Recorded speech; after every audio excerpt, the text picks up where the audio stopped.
Hello everyone. In this short video, I'm going to explain you about how 2-meter length of DNA is packaged into small nucleus which has a diameter of just 10 micrometer. Before we get into details of this answer, I would like you to recap few points from our previous video. The link for our previous video on DNA length is given in the description. We know that an average human diploid cell contains about 6 billion base pairs of DNA which are distributed among 23 pair of chromosomes. The distance between each base pair is about 3.4 angstrom. Therefore, if the DNA molecule in a diploid cell are laid out end to end, the total length of DNA would be approximately 2 meters. So I would like you to note few facts about cell nucleus. The diameter of a typical eukaryotic cell nucleus is between 5 to 10 micrometer. Therefore, the very obvious question that comes to our mind is how is it possible to fit 2 meters of DNA in such a small space of nucleus without getting tangled up? For this, I would like to explain you with a simple analogy. Have you ever tried to store a garden hose? If yes, then you know that it is much easier to do so if you begin by coiling the hose. Of course, coiling requires work and energy is required to perform the work. Similarly, within the cell nucleus, for coiling of DNA, histones provide the energy mainly in the form of electrostatic interactions. As a result, DNA can be packaged into a much smaller volume. In next few minutes, we will learn hierarchy of compaction of DNA into chromosomes. At first instance, the simplest level of chromatin is double helical DNA without proteins. This helical piece of DNA has its own unique dimension. It has a diameter of about 20 angstrom and the distance between two successive nucleotides is 3.4 angstrom. So the first level of packaging involves the winding of DNA around histones to form structures, nucleosomes.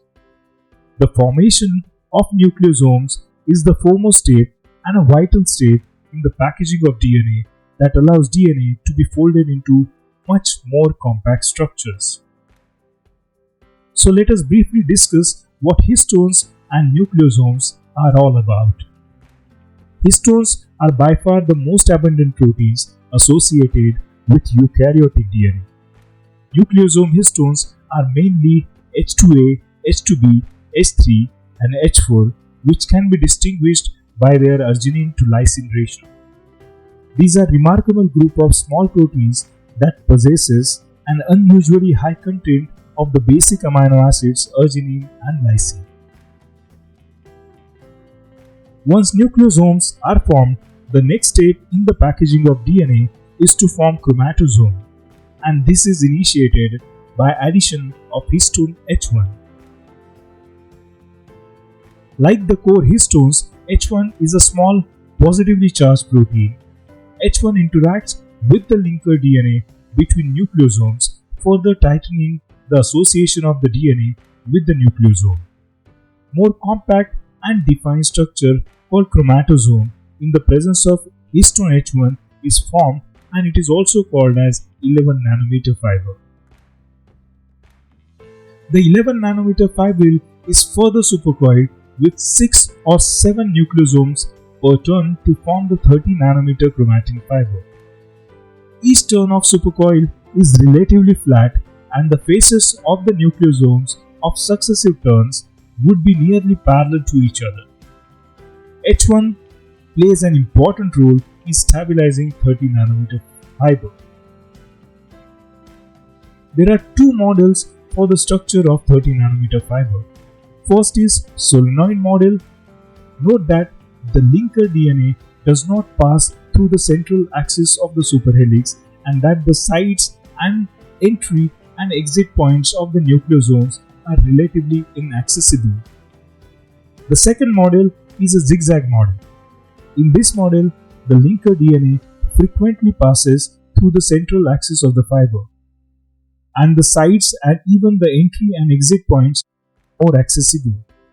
Both models explain formation of 30 nanometer fiber, but still the compacted DNA until now is 100 times longer than the diameter of the nucleus. Furthermore, 30 nanometer strand is thrown into complex irregular loops and coils that makes the chromosome 300 nanometer thick and 1000 times shorter than the original DNA molecule.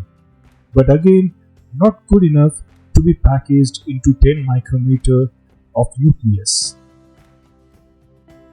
Finally, the 300 nanometer fiber are compressed and folded to produce a 250 nanometer wide fiber, which is tightly coiled into the chromatid of a chromosome, which takes up a proper position or a territory within the nucleus. In this way, we can envision 23 pairs of chromatin molecules packaged into highly condensed chromosome during mitosis in a compact space in the nucleus of a cell. So now we can try solving this important problem together. So first, let us read the problem properly. At mitosis, human chromosome 1 is condensed to form that measures only 10 micrometer in length. Given that this chromosome contains 2.8 into 10 raised to 8 base pair, how compacted is the DNA molecule in a chromosome 1 at mitosis relative to its fully extended length as naked DNA? And the distance between two successive base pairs is 0.34 nanometer.